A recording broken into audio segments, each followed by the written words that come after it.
ناو مامية شارب.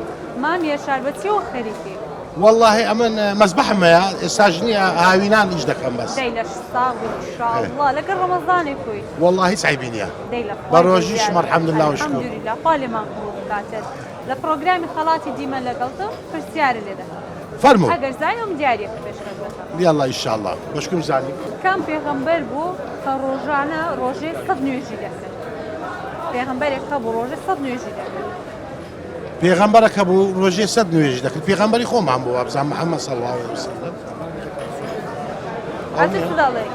درێ موسا موسا دیارە موسایە وڵی. وەڵاهی علمم نەبوونەوەی بەس خۆشەویستیمان هەر نوێژی کردێ زۆر دوای کە چووە ئاسمانی هاتە خوارێنەوە عەشی حسابەکی دیکرا لە بۆ ما نازانم ئەوی.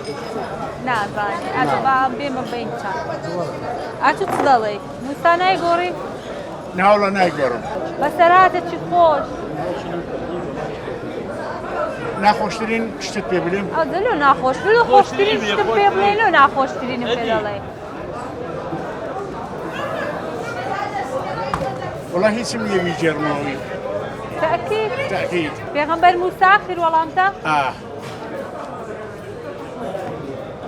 هیچی هەمانە بەشکۆی من دەرچوو ئینشاءڵڵا. وەڵڵاهی بەداخەوە نەمازانی؟ نا وەڵڵا خۆ بەسە.